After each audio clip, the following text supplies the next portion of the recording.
नमस्कार दोस्तों, स्वागत है आपका आपके अपने यूट्यूब चैनल में। एंड गाइस, आज हम आपके लिए लेकर आए हैं 2013 का पार्ट नंबर 2। ओके, जो टैट का पेपर 2013 में हुआ था उसका पार्ट नंबर 2 हम आपके लिए लेकर आए हैं। हमने 2 पार्ट स्टडी कर लिए थे। आज हम आपके साथ स्टडी करेंगे मैथ्स का पोर्शन। ओके, तो ज़्यादा समय नहीं लूँगा क्योंकि काफ़ी ज़्यादा कैलकुलेशन वाले क्वेश्चन हैं। सो यहाँ पे 61 क्वेश्चन हमारे पास आया था। The number of non empty subset of, तो आपको यहाँ पे नॉन एम्प्टी सबसेट पूछे गए थे। तो नॉन एम्प्टी सबसेट का फार्मूला हमारे पास क्या होता है? हमारे पास जो टोटल नंबर ऑफ सबसेट होते हैं उसका होता है 2⁻n। ओके, इसमें आपके पास जो नल सेट है वो भी ऐड होता है, तो इसलिए हम उसको यहाँ से माइनस कर देंगे। तो 2⁻n-1 हमारे पास यहाँ पे फॉर्मूला बनता है। तो यहाँ पे n जो है आपके पास नंबर ऑफ सेट होते हैं, यानी 2⁵. So this will be equal to 2 × 2 ×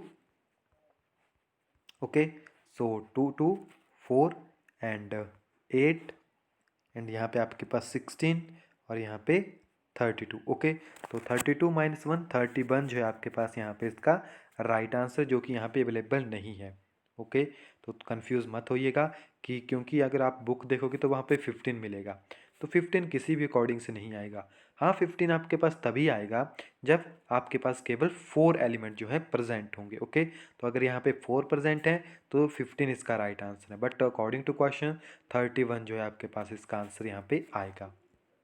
next है हमारे पास a number when divided by 627 leaves remainder 43। आपने किसी नंबर को डिवाइड किया बाई 627, जो है आपके पास 627 से हमने उस नंबर को डिवाइड किया तो रिमाइंडर कितना आया 43।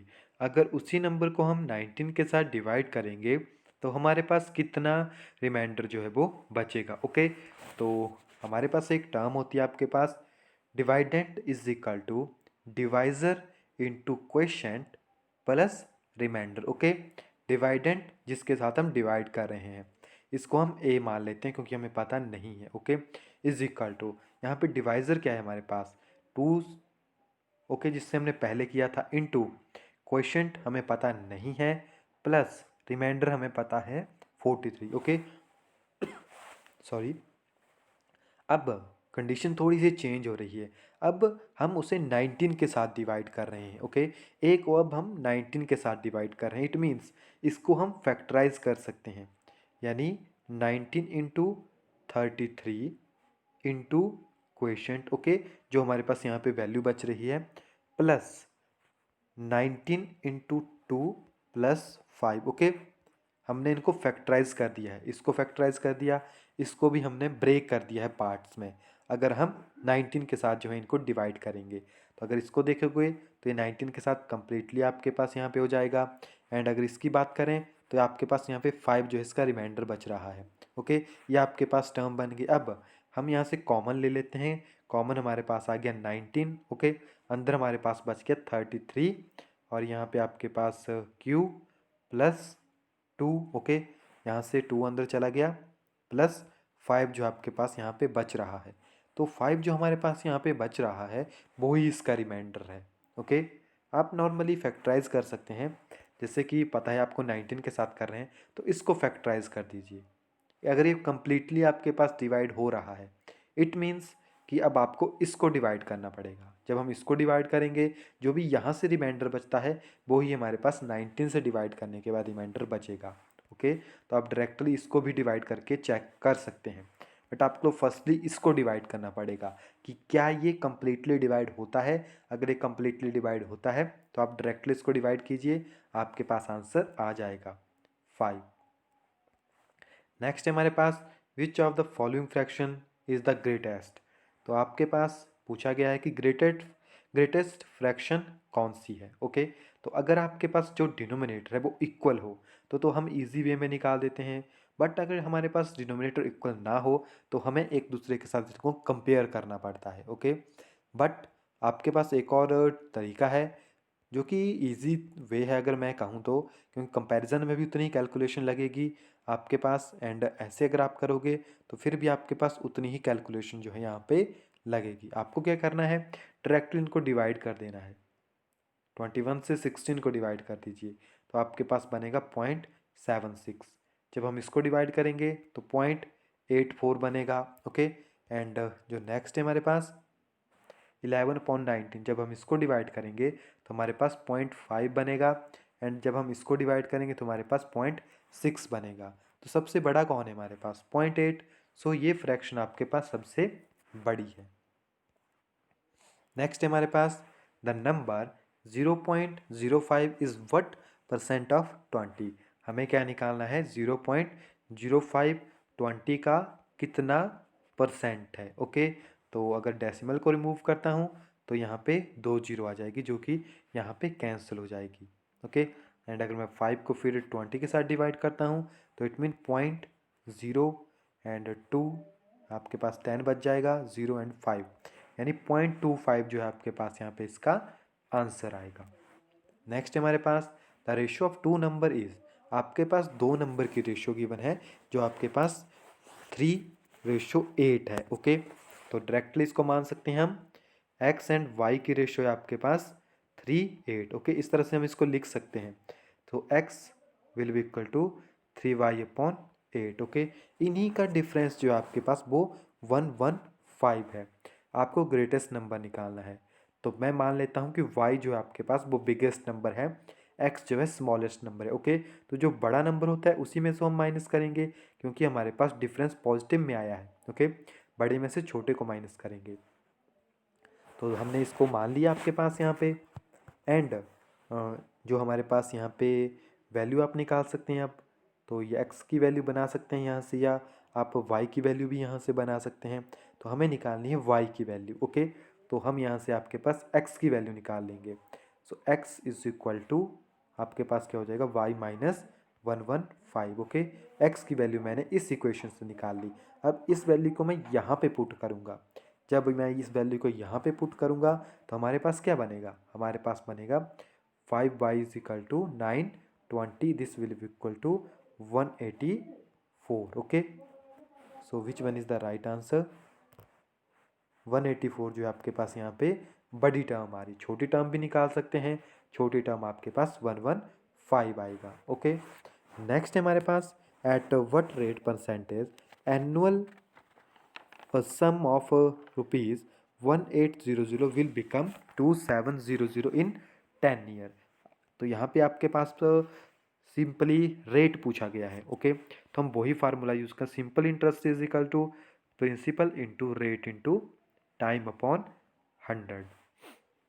अब सिंपल इंटरेस्ट कितना है आपके पास, 2700 माइनस 1800। ओके, क्योंकि प्रिंसिपल से माइनस करेंगे इज इक्वल टू प्रिंसिपल कितना है आपके पास, इतना है, इंटू आर हमें निकालना है, इंटू टी कितना है आपके पास 10 अपॉन दिस। अब मैं इस इक्वेशन को रीअरेंज कर लेता हूँ, इसको माइनस कर लेता हूँ, तो हमारे पास क्या बनेगा, ये हमारे पास यहाँ पे 18, इट मीन 999, तो आपके पास 900। Okay, into 100 upon 1800 into 10। Okay, zero के साथ ज़ीरो कैंसिल, डायरेक्टली आप इनको कैंसिल कर दीजिए, एंड जब इसके साथ इसको कैंसिल करेंगे तो इज इक्वल टू 5, यानी रेट की वैल्यू आपके पास आ रही है 5%। अगर 5% रेट है तभी आपके पास 10 सालों में ये अमाउंट इतना हो जाएगा। ओके, नेक्स्ट है हमारे पास द रिमाइंडर। तो ये आपके पास यहाँ पे क्लियर नहीं किया गया है, ऑप्शन नहीं है। इस क्वेश्चन को आप टू टाइप में कर सकते हैं, या तो आप रिमाइंडर थ्योरम का यूज़ कर सकते हैं, या तो आप नॉर्मली इसको डिवाइड कर सकते हैं। अगर मैं इस इक्वेशन को 2a-1 के साथ डिवाइड करता हूँ तो हम क्या करेंगे, सबसे पहले 2x² के साथ डिवाइड करेंगे, तो हमारे पास यहाँ पे क्या बनेगा, 4a³ ओके माइनस 2x² हमारे पास यहाँ पे बन जाएगा। इसके नीचे ये यहाँ से कैंसिल हो जाएगा और ये हमारे पास बचेगा -10x² प्लस 14a आपके पास यहाँ पे अवेलेबल है, x या a आप लिख सकते हैं जो भी लिखना चाहें। ओके, एंड -3 आपके पास है। अगेन मैं इसके साथ -5x के साथ डिवाइड करूँगा, so this will be equal to -10x² plus आपके पास 5x यहाँ पे आ जाएगा। सो ये कैंसिल हो जाएगा, आपके पास यहाँ पे रिमाइंडर बचेगा 9x माइनस 3। ओके, अगर मैं डायरेक्टली कहता हूँ, अगर मैं रिमाइंडर थ्योरम का यूज़ करता हूँ तो इस वर्ड को उठाऊँगा, तो यहाँ से a की वैल्यू हमारे पास आएगी 1/2। अब मैं हर जगह के ऊपर a की वैल्यू को जो है पुट कर दूंगा। ओके, और जब मैं a की वैल्यू को यहाँ पे पुट करूँगा तो मेरे पास कौन सी इक्वेशन बनेगी, तो यहाँ पे अगर मैं पुट करूँगा तो 4 इंटू 1/2 क्यूब। ओके, तो इसको आप कैलकुलेट कर लीजिएगा, केवल आपको वैल्यूज ही यहाँ पे पुट करनी है। तो हमारे पास इसका जो आंसर बनेगा वो यहाँ पे बनेगा 3/2। ओके, नेक्स्ट है हमारे पास the ratio of the area of a square to that of the square drawn on its diagonal is. आपको यहाँ पे बताना है, आपके पास एक स्क्वेयर गिवन है। ओके, एंड हमने एक डायगोनल भी उसमें से ड्रॉ किया है। द रेशियो ऑफ एरिया, आपको एरिया की रेशियो बतानी है of a square to that of the square drawn on a its diagonal, जिसके बीच में से हमने जो है डायगोनल ड्रॉ किया है। ओके, तो हमें पता है स्क्वेयर की सारी साइडें इक्वल होती है, तो पाइथागोरस थ्योरम करके हम इसका एरिया यहाँ से निकाल सकते हैं with the help of Pythagoras theorem. Okay, so ratio कितनी आएगी आपके पास, साइड एंड डायगोनल की रेशियो यहाँ पे बतानी है। तो अगर आप देखोगे तो जो आपके पास, सॉरी नॉट साइड, आपको एरिया एंड डायगोनल की रेशियो बतानी है, ratio of area of the square. Okay, area of the square and its diagonal. तो एरिया कितना है आपके पास, एरिया हमें पता है ए स्क्वेयर करके आता है, डायगोनल हमने पाइथागोरस थ्योरम से निकाल लिया √2a। ओके, सो अंडरूट के साथ अंडरूट कैंसिल, ए के साथ ए कैंसिल, सो यहाँ पे आपके पास 1 आ गया। सो 1/2। ओके, 1/2 जो आपके पास इसकी रेशियो यहाँ पे आ चुकी है। ओके, नेक्स्ट है हमारे पास copper sphere of radius 3 centimetre is beaten and drawn into a wire of diameter 0.2 centimetre, the length of the wire. तो यहाँ पे आपको कुछ भी नहीं करना, डायरेक्टली फार्मूलेज यूज़ कर देने हैं। सारे के सारे क्वेश्चन इसके फार्मूले से ही आपके पास हो जाते हैं। फार्मूला किस तरह से अप्लाई करेंगे, आपको गिवन है copper sphere. Okay, sphere given है, तो वॉल्यूम ऑफ स्फीयर आपके पास क्या होता है, 4/3 pi r cube. Okay, is equal to, और आपके पास यहाँ पे बना है ड्रॉन इनटू अ वायर, यहाँ पे क्या बना है आपके पास वायर, तो वायर का वॉल्यूम क्या होता है आपके पास पाई आर स्क्वेयर एच। ओके, आपको निकालना क्या है, length of the wire, it mean height निकालनी है, एच आपको निकालना है। तो यहाँ पे क्या है, पाई तो दोनों साइड कांस्टेंट है, इसको हम रिमूव कर सकते हैं। यहाँ पे हमारे पास बच जाता है 4/3 एंड आर की वैल्यू हमें गिवन है यहाँ पे।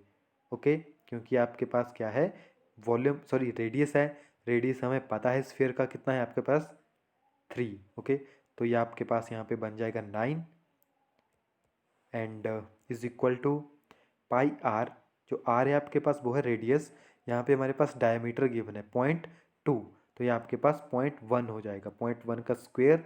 ओके, एंड एच, तो ये हमारे पास यहाँ पे इसकी इक्वेशन बन गई। अब आप एच की वैल्यू इजी वे में निकाल सकते हैं, एच इज इक्वल टू, तो ये वैल्यू पर ही चली जाएगी 4 × 9/0.01। ओके, 0.01 आपके पास यहाँ पे आएगा। सो यहाँ पे आपके पास 0.1 ही होगा। ओके, जो हमने ऊपर आपको बताया था 0.1, h is equal to 4 × 9/0.1। Guys आप इनको साथ साथ में लिख भी सकते हैं। ओके, जैसे हम क्वेश्चंस को सॉल्व करते हैं, क्योंकि जितने क्वेश्चन हम सॉल्व करेंगे उतने ही आपके पास डिफरेंट डिफरेंट टर्म्स यहाँ पे आती चलेगी। ओके, सो ये हमारे पास कितना हो गया यहाँ पे, जब हम इसको कैलकुलेट करेंगे तो हमारे पास आएगा 3600 सेंटीमीटर। ओके, इसको अगर हम मीटर में कन्वर्ट करेंगे तो 36 मीटर जो है हमारे पास यहाँ पे राइट आंसर बन जाएगा। नेक्स्ट है हमारे पास if all exterior angle of a triangle are equal, तो अगर आपके पास एक्सटीरियर एंगल मीन्स या दिस एंगल या दिस एंगल या आपके पास ये वाला एंगल या ये वाला एंगल अगर इक्वल होंगे, इट मीन्स जो इनर एंगल है आपके पास यानी अंदर की साइड एंगल है वो भी इक्वल होंगे। इट मीन्स सारे एंगल कब इक्वल होते हैं, अगर इक्वल एंगल्स हैं तो साइड्स भी इक्वल होगी, तो वो आपके पास इक्वेटोरियल होते हैं। ओके, इक्वेटोरियल ट्राइंगल हो गया आपके पास, यानी तो ए जो है इसका आपके पास राइट आंसर है। काफ़ी सिंपल क्वेश्चन था ये। नेक्स्ट हमारे पास if A B C is a rhombus. तो अगर आपके पास जो A B and C and D जो है रोम्बस है, तो इसको हम यहाँ पे मार्किंग कर देते हैं A B C D. Okay, और आपको पता है हर एक के बीच में 90 डिग्री का एंगल होता है। अगर आप किसी भी एंगल के ऊपर देख लीजिए, आपको केवल 90 डिग्री का ही एंगल मिलेगा। तो यहाँ पे हम एक टर्म्स निकाल लेंगे जो हमारे पास एक साइड है। ओके, क्योंकि आपके पास अगर आपने जैसे छोटी बुक्स होती है 10th तक की, जहाँ पे ये प्रॉपर्टीज सारी गिवन होती है, वहाँ पे आपके पास डायरेक्ट एक्सप्रेशन दिया होता है 4ab² is equal to AC² plus BD²। Okay, तो यहाँ से आपके पास आंसर तो आ गया, ए जो है इसका आंसर होगा। ओके, अब आंसर कैसे आपके पास आएगा, तो हम क्या करेंगे, सबसे पहले ट्राइंगल लेंगे, बीच में मैं ओ मान लेता हूँ इसको, तो इस ट्राइंगल को हम यहाँ से लेंगे। मैं आपको एक टर्म बता रहा हूँ क्योंकि आपके पास कभी भी किसी भी तरह से क्वेश्चन आ सकता है। तो अगर हम एक टर्म लेंगे, जैसे ओ ए बी हमने ले लिया, तो हमें पता है angle O B A B कितना होगा, 90 डिग्री का है। ओके, एंड अब हमें साइड भी निकालनी पड़ेगी। तो जो आपके पास साइड से वो कैसे आएगी ये हमें पता नहीं है क्योंकि ये बाहर वाली, बट जो आपके पास ये वाली साइड है ये कितनी है आपके पास, ये आपके पास हाफ है किसका, बी डी का। ओके, बी डी का हाफ है आपके पास। एंड जो आपके पास ए ओ है, ए ओ आपके पास कितना है, वो आपके पास हाफ है ए सी का। ओके, इस तरह से आप इन टर्म्स को निकाल सकते हैं। तो जैसे हम यहाँ पे पाइथागोरस थ्योरम अप्लाई करेंगे, तो हमारे पास जो टर्म है वो इस इक्वेशन में कन्वर्ट हो जाएगी। ओके, नेक्स्ट है हमारे पास the difference between the interior and exterior angle of a polygon is 60। आपके पास क्या गिवन है, फर्स्ट है आपके पास difference between the interior and exterior angle, तो इनका सम कितना होता है आपके पास, interior angle and exterior angle का सम ही आपके पास 150 होता है, सॉरी 180 होता है। तो इनका क्या गिवन है आपको, डिफरेंस, यानी I E minus E is equal to 60 आपको गिवन है। तो ये फर्स्ट इक्वेशन बन गई, ये सेकंड इक्वेशन बन गई। अगर मैं इनको रीअरेंज करूँ तो आई की वैल्यू मैं यहाँ से निकाल सकता हूँ 60 प्लस ई, इसी वैल्यू को मैं ऊपर भी पुट कर सकता हूँ। अगर आई की वैल्यू को पुट करूँगा तो आपके पास आएगा 60 plus 2e is equal to 180, और 60 इस तरफ जाएगा तो ये आपके पास 120 बन जाएगा, और ये डिवाइड हो जाएगा तो ऑटोमेटिकली 60 आपके पास आ जाएगा। ओके, इट मीन आपके पास जो एंगल है, ओके, कौन सा एंगल हमारे पास ई की वैल्यू, जो एक्सटीरियर एंगल है आपके पास वो 60 डिग्री का है। अगर एक्सटीरियर एंगल 60 का है तो इंटीरियर आपके पास कितना होगा, 120 हो जाएगा। हमें पता है कि 180 होता है टोटल। ओके, सो एक्सटीरियर एंगल हमारे पास हो जाएगा। तो हमने एक एंगल यहाँ से निकाल लिया। अगर एक एंगल आपके पास 60 डिग्री का है,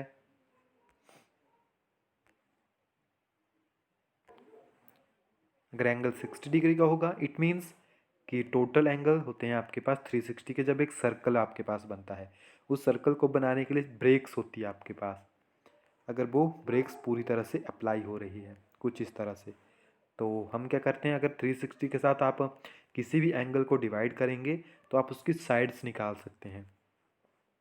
ओके, जैसे मान लीजिए अगर 30 का ही एंगल बन रहा है सभी लाइंस में, तो वहाँ पे टोटल लाइंस कितनी होंगी, वहाँ पे आपके पास 12 पॉलीगॉन्स की लाइन बनेगी, यानी 1 2 3 4 5 6 7 8 9 10। ओके, इस तरह से 12 बनेगा आपके पास, 6 जो है राइट आंसर है यहाँ पे। नेक्स्ट है हमारे पास the middle most observation of static data has been value is called. तो उसे हम क्या कहते हैं, जो एकदम मिडल में होता है उसे हम कहते हैं मीडियन। नेक्स्ट है हमारे पास विच इज़ नॉट पॉसिबल। तो ये तो नॉर्मल सी टर्म है, साइन थीटा, यानी sine 30 1/2, cos 30 √3/2, tan 45 1, but second की वैल्यू 1/2 नहीं होती है आपके पास। नेक्स्ट हमारे पास in how many ways 5 different beads be arrange for a necklace. तो यहाँ पे आपके पास सर्कुलर परमुटेशन लगी हुई है। सर्कुलर परमुटेशन जहाँ पे भी आपके पास होगी वहाँ पे हम यूज़ करते हैं n-1 आयोटा अपॉन 2। ओके, ये फार्मूला हमारे पास होता है फॉर सर्कुलर बीड्स के लिए। तो टोटल नंबर ऑफ बीट्स कितनी है आपके पास 5, इट मीन 4n-4 1 जो होगा 4 आयोटा आपके पास आ जाएगा upon 2 and 4 into 3 into sorry not iota that is factorial okay n-1 factorial 4 factorial. So इस तरह से आप इसको कैलकुलेट कर सकते हैं 12। तो 12 जो है आपके पास डिफरेंट वेज हैं 5 वीड्स को लगाने के। नेक्स्ट हमारे पास if N A is equal to 4 and N B is equal to 3 number of relation बताने हैं आपको ए एंड बी में। तो ए एंड बी में नंबर ऑफ रिलेशन कितने होंगे 2 P Q okay P Q की वैल्यू है आपके पास 4 एंड 3 तो it mean 2 4 into 3 this will be equal to 12 and 2 12 जो आपके पास यहाँ पे राइट आंसर है। नेक्स्ट हमारे पास which of the following number is not a prime number. तो आपको पता है प्राइम नंबर कौन सा नंबर होता है जिसमें आपके पास केवल 2 फैक्टर होते हैं 1 एंड वो खुद उसका फैक्टर होगा। तो 41 भी आपके पास प्राइम नंबर है 31 is also prime number 11 is also prime number और 21 प्राइम नंबर नहीं है। आप खुद देख सकते हैं 3 से ये फैक्टराइज हो जाता है 7 से ये फैक्टराइज हो जाता है खुद 21 से फैक्टराइज हो जाएगा 1 के साथ हो जाएगा ओके। नेक्स्ट है हमारे पास how many number are there between 1 and 100 such that each of which is not only divisible by 4 but also has 1 digit as 4 in the number. हमें ऐसे नंबर बताने हैं जो कि 4 के साथ डिविजिबल भी हो और उनमें 4 भी प्रेजेंट हो आपके पास ओके ऐसे नंबर हमें बताने हैं। तो ऐसे नंबर कौन से हैं जो कि 4 के साथ डिवाइड भी होते हैं और 4 जो है उनमें प्रेजेंट भी है। तो अगर आप देखोगे तो 4 हो गया 24 हो गया 40 44 48 आपके पास 64 एंड 84 केवल यही नंबर आपके पास अवेलेबल हैं जो कि 4 के साथ डिवाइड भी होंगे और इनमें 4 भी प्रेजेंट है ओके। तो केवल 7 नंबर जो है आपके पास ऐसे प्रेजेंट है। नेक्स्ट हमारे पास if A B C are the 3 natural number such that C is a factor of A B and C is coprime to A then. तो यहाँ पे आपसे पूछा गया है कि जो ए बी सी जो है आपके पास नेचुरल नंबर्स हैं ओके यानी कोई भी नंबर हो सकता है सच दैट सी जो है आपके पास फैक्टर है ए बी का ओके। अगर सी जो है आपके पास फैक्टर है ए बी का एंड सी जो है आपके पास को प्राइम है टू ए का देन। तो अगर ऐसी कोई कंडीशन है आपके पास तो सी जो है आपके पास C is a factor of B okay ये जो है इसका आपके पास राइट आंसर यहाँ पे होगा। नेक्स्ट हमारे पास द वैल्यू ऑफ। तो आपको यहाँ पे इसकी वैल्यू निकालनी है। काफ़ी लंबा क्वेश्चन है अगर मैं यहाँ पे इसको करने लगूँगा तो तकरीबन पूरा का पूरा पेज जो है भर जाएगा। इसको यहाँ पे करना पॉसिबल नहीं है तो इसका मैं आपको डायरेक्टली यहाँ पे इसका आंसर बता देता हूँ ओके 1/n जो है इसका आपके पास इसका आंसर आएगा। आपको बेसिकली करना कुछ नहीं है यहाँ पे केवल इन टर्म्स को यहाँ पे मल्टीप्लाई कर दीजिए जिस तरह हम एलसीएम लेते हैं ओके। जैसे हम एलसीएम लेंगे तो पूरी टर्म जब सॉल्व हमारे पास होगी तो लास्ट में 1/n जो है इसका आंसर बनेगा। नेक्स्ट है आपके पास HCF निकालना है आपको इनका। अब कुछ सोचेंगे इनका HCF कैसे निकालेंगे ईजी है इनको पहले नॉर्मल नंबर में चेंज कर लीजिए ओके। अब क्या बन गए 24 36 एंड 7 सॉरी 12 एंड जब आप 24 36 एंड 12 का HCF निकालते हैं तो इसका जो HCF यानी हाईएस्ट कॉमन फैक्टर जो है आपके पास वो आएगा 12 ओके।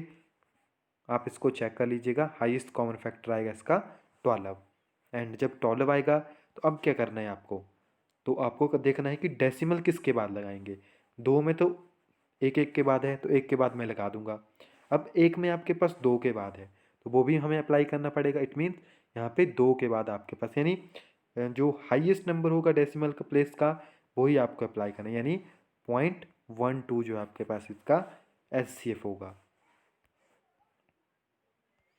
नेक्स्ट हमारे पास the average weight of 35 student in a class 35 if the teacher is also include okay teacher को ऐड कर दिया गया। अब एवरेज वेट जो है 36 आपके पास हो गया है तो आपको बताना है कि टीचर का वेट कितना है आपके पास सॉरी गाइस टोटल वेट कितना है आपके पास ये टोटल स्टूडेंट्स कितने हैं 35 ओके एंड इनका जो एवरेज है वो कितना आ रहा है 35। तो वेट कितना होगा आपके पास, वेट भी आपके पास 35 इंटू 35 इज इक्वल टू 1225 जो आपके पास यहाँ पे हो जाएगा। ओके, और अगर हम इसमें टीचर को इंक्लूड करते हैं तो क्या होगा 35 प्लस 1। ओके, एक टीचर को इंक्लूड कर दिया तो अब आपके पास हो गए जो आपके पास मीन वैल्यू आ रही है वो कितनी है 36। तो पर्सन भी आपके पास 36 हो गए। ओके, मीन वैल्यू भी 36 हो गई। It mean 36 into 36 this will be equal to 1296। Teacher को ऐड करने के बाद टोटल वेट आपके पास इतना हो चुका है। तो इसको माइनस कर लीजिए आपके पास। तो इसको जब माइनस करेंगे तो 71 जो है आपके पास इसका आंसर हमारे पास यहाँ पे आ जाएगा। ओके, 71 kg जो है टीचर का वेट है आपके पास। नेक्स्ट है हमारे पास 2 number are in the ratio. आपके पास 2 नंबर हैं 3:5। If 9 subtracted for each then the ratio, अगर 9 को माइनस करते हैं इस रेशियो में से जो नंबर प्रेजेंट है तो हमारे पास ये रेशियो बनती है। आपको पहला नंबर बताना है कि पहला नंबर कौन सा है हमारे पास। तो जैसे आपको यहाँ पे कंडीशन गिवन है तो यहाँ पे कोई भी नंबर मान लीजिए जो आपके पास कॉमन है 3x is to 5x। Okay, या एंड 5x। अब इसमें कंडीशन क्या आ रही है, इसमें से 9 माइनस हो रही है यानी 3x minus 9 and 5x minus 9। Okay, ये हमारे पास यहाँ पे कंडीशन आ गई। अब जब इनको हमने इंक्लूड किया तो रेशियो क्या बन गई आपके पास 12:23। ओके, तो हम इसको लिख सकते हैं 3x minus 9 upon 5x minus 9 is equal to 12/23। Okay, तो यहाँ पे क्रॉस मल्टीप्लाई करेंगे। जब क्रॉस मल्टीप्लाई करेंगे तो इसका आंसर आपके पास बनेगा 9x is equal to 99। It will equal to 11। Okay, x की वैल्यू हमारे पास आएगी 11। अब वैल्यू कहाँ पुट करेंगे, वैल्यू हम पुट करेंगे 3x इंटू 5x में। 11 वैल्यू है, 11 यहाँ पे डाल दीजिए 33 एंड 55। तो फर्स्ट जो है 33 है, सेकंड आपके पास 55 है। So first number is 33 and second number is 55। Okay, next है हमारे पास 84। इफ़ 4 प्लस, तो यहाँ पे आपके पास वैल्यू है, आपको a, b की वैल्यू यहाँ पे बतानी है। काफ़ी इजी क्वेश्चन है।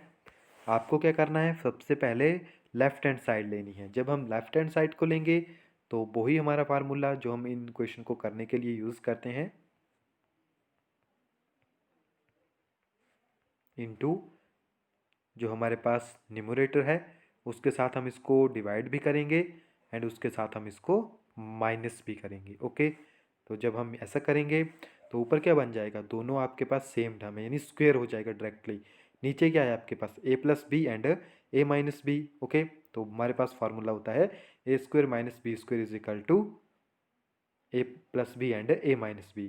तो जो ऊपर की टर्म है ये आपके पास डायरेक्टली स्क्वायर बन जाएगा और यहाँ पे क्या होगा, ये आपके पास स्क्वायर आ जाएगा और इसका भी आपके पास यहाँ पे स्क्वायर आ जाएगा। ओके, मैं यहाँ पे इसको इरेज कर देता हूँ।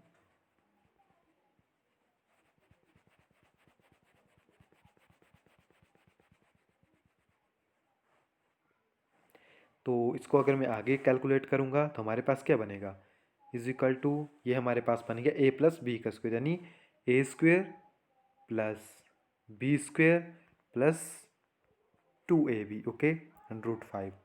नीचे क्या बन जाएगा हमारे पास a स्क्वायर, तो इसका 16 डायरेक्टली माइनस इसको हम कैलकुलेट करेंगे तो 3 एंड 9 अंदर 5 आपके पास आ गया 45। इसको आप कैलकुलेट कर सकते हैं आगे। हमारे पास जो इक्वेशन बनेगी वो बनेगी 16 प्लस 24 अंडर रूट 5 अपॉन 29। 29 दोनों के नीचे आपके पास, तो इसको आप यहाँ से थोड़ा सा और रीअरेंज कर सकते हैं। 29 सॉरी 29 आएगा 25 नहीं, हाँ 29। जो हमारे पास राइट हैंड साइड है उसके साथ हम इसको कंपेयर करेंगे। ओके, इन दोनों को राइट हैंड साइड के साथ कंपेयर करेंगे तो ये हमारे पास राइट हैंड साइड क्या थी, दिस ए की वैल्यू तो नॉर्मली हमारे पास 61 अपॉन माइनस 29। बी की जगह हमारे पास आ रहा है प्लस 24 जो कि बी की वैल्यू है, अंडर रूट 5 सही है अपॉन माइनस 29। सो यहाँ पे इसको आप यहाँ से निगलेक्ट भी कर सकते हैं। सो डी जो है आपके पास यहाँ पे इसका राइट आंसर होगा। ओके, नेक्स्ट हमारे पास, if every side of a triangle is double then increase in the area of the triangle. अब फर्स्टली हमको ट्राइंगल का एरिया पता होना चाहिए कितना होता है, उसके बाद उसकी साइड्स को डबल करेंगे। जब साइड के साथ हम कंपेयर करते हैं तो हमारे पास जो एरिया का फार्मूला आता है वो आता है s upon sorry root s minus a s minus b s minus c. Okay, हमारे पास फार्मूला है एस होता है हमारे पास a plus b plus c upon two. अब कंडीशन क्या हो रही है, जो आपके पास साइड है every side of triangle double हो चुकी है, it mean two a two b two c. Okay, first condition क्या थी आपके पास ए प्लस बी। ओके, उसको आप इक्वेशन नंबर 1 दीजिएगा, इसको भी इक्वेशन नंबर 1 दीजिएगा, इसको 1 इक्वेशन, इसको 2 इक्वेशन। ओके, एंड जो हम नेक्स्ट करेंगे अब इसको आप इक्वेशन नंबर 3 दीजिएगा। जो हमारे पास कितनी एस की वैल्यू चेंज हो रही है तो वो हमारे पास हो जाएगी 2a plus 2b plus 2c upon 2। Okay, अब यहाँ पे क्या है आपके पास, 2 तो कॉमन है सभी में, तो 2 बाहर आ जाएगा, यानी 1/2 इंटू 1/2 कॉमन आ गया। अंदर आपके पास क्या बच गया, a plus b plus c. और a plus b plus c equation number 2 से आपके पास अवेलेबल है, जिसकी वैल्यू क्या है आपके पास 2 into s. Okay, 2 into s है, s is equal to 2 into s आपके पास अवेलेबल है, यानी 2s हो जाएगा आपके पास। अब इस 2s को हम पुट करेंगे यहाँ पे, यानी 2s 2s 2s and 2s। Okay, यहाँ पे पुट करेंगे। तो अब जब हम इसको कैलकुलेट करेंगे तो जो एरिया की वैल्यू हमारे पास वो कुछ इस तरह से आ जाएगी। ओके, ये क्योंकि 2 कॉमन से सारे के सारे तो ये बाहर आ जाएंगे, तो इसके साथ मल्टीप्लाई होके 4 बन जाएगा आपके पास। एंड बाकी जब हम अंदर की टर्म देखेंगे तो इसको इक्वेशन नंबर 1 के साथ कंपेयर करेंगे तो आपके पास जो एरिया है वो 4 टाइम इंक्रीज होगा। कितने टाइम, हमारे पास यहाँ पे इक्वेशन आ जाएगी delta is equal to 4 delta. Okay, and जब हम इसको थोड़ा सा और कैलकुलेट करेंगे, यानी अगर आपके पास कोई वैल्यू गिवन है तो हमारे पास जो आंसर बनता है वो बनता है 300%। ओके, यानी 3 गुना हो जाएगा आपके पास। तो इतना सभी अगर याद रखेंगे आप कि अगर आपके पास कोई एरिया है या कोई ट्राइंगल है, उसकी साइड्स को हम डबल करते हैं तो हमारे पास एरिया जो है 300% जो है वो इंक्रीज हो जाता है। नेक्स्ट हमारे पास the surface area of a cube is 3328 metre square, its dimension are in the ratio 4 3 and 2। आपको बताना है वॉल्यूम ऑफ क्यूबाइड। ओके, तो यहाँ पे फर्स्टली हमारे पास जो इक्वेशन बनेगी वो बनेगी कि आपके पास जो क्यूबाइड है उसका सरफेस एरिया कितना होता है। Area is equal to 2 into A dot B या A into B plus A into C plus B into C. Okay, given है आपको 3328 एंड ये आपके पास आ गई फर्स्ट इक्वेशन। एंड आपके पास इनकी रेशियो भी गिवन है, A into B into C is equal to 4:3:2। आपके पास रेशियो भी गिवन है, तो यहाँ से अगर हम ए की वैल्यू निकालें तो A is equal to 2:C। Okay, A की वैल्यू हमारे पास यहाँ पे ये आ जाएगी। अगर मैं बी की वैल्यू निकालूँ तो 3/2। ओके, मैं इनको कंपेयर करके इसकी वैल्यूज़ को निकाल रहा हूँ। तो आपके पास ये equation number 1, this is equation number 2 and this is equation number 3। Okay, तो अगर मैं इन सभी इक्वेशन को कंपेयर करता हूँ एक दूसरे के साथ या इनको सॉल्व करता हूँ तो हमारे पास जो वैल्यू बनती है A is equal to 32, B is equal to 24 and C is equal to 16 metre. तो वॉल्यूम का फार्मूला लगाऊंगा A into B into C, so this will be equal to 12288। Okay, so option number C जो है आपके पास इसका right answer होगा। Okay, next है हमारे पास product, the product of this equation. तो इस क्वेश्चन को अगर हम गौर से देखें तो हमारे पास ये एक जो जीपी है यानी ज्योमेट्रिकल प्रोग्रेशन है, जीपी की फॉर्म में है। तो जीपी यानी आपके पास ए की वैल्यू यहाँ पे 1 है। ओके, एंड जो आर की वैल्यू है वो आपके पास 1/3 6 है। सो अगर मैं इसको थोड़ा सा और रीअरेंज करूं, क्योंकि अभी हमने जीपी स्टडी नहीं की है, सो हमारे पास ये कुछ इस तरह का फार्मूला यहाँ पे बनेगा। सो 1/1 - 6 इज इक्वल टू 6/5। तो जो वैल्यू हमारे पास आएगी वो होती है 2⁻6/5। ओके, 32⁻6/5। सो फाइनल आंसर आएगा 16। ओके, ये जीपी है, अभी हमने इन टर्म्स को एक्सप्लेन नहीं किया है, सो थोड़ा सा आपको दिक्कत होगी कि आखिरकार जीपी होती क्या है। नेक्स्ट हमारे पास the point of intersection of median of a triangle is called, तो उसे हम कहते हैं सेंट्रॉइड। नेक्स्ट है हमारे पास, तो ये काफ़ी लंबा क्वेश्चन है गाइज, तकरीबन 2 पेज का कोई क्वेश्चन है। सो दो पोल्स हैं आपके पास जिनकी हाइट ए एंड बी है। बी की हाइट ज़्यादा है ए से, are c metre apart, and the height in metre of the intersecting of the line joining the top of each poles of the foot of the opposite pole. तो ये कुछ आपके पास diagram इस तरह से यहाँ पे बनेगी।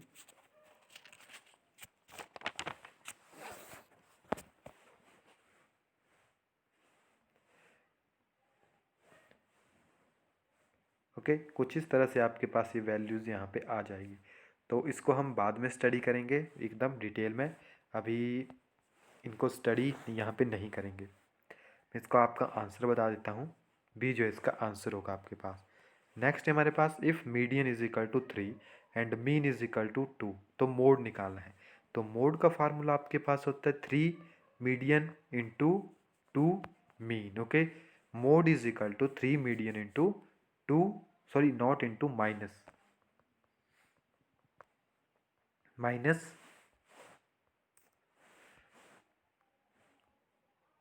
Mode is equal to 3 median minus 2 mean. तो वैल्यूज आपके पास गिवन है 3:3 माइनस 2:2, this will be equal to 9 - 4, यानी 5 जो आपके पास इसका राइट आंसर है। ओके, सो गाइज जितने भी मैथ्स के क्वेश्चन थे वो हमने यहाँ से आपके साथ स्टडी कर लिए हैं। बाकी जो भी यहाँ पे टर्म बचती है वो हम आपके साथ नेक्स्ट वीडियो में स्टडी करेंगे। ओके, आपके पास 2 ही पार्ट यहाँ पे बचते हैं, फिजिक्स एंड केमिस्ट्री के, तो ये हम आपके साथ नेक्स्ट वीडियो में स्टडी करेंगे। ओके।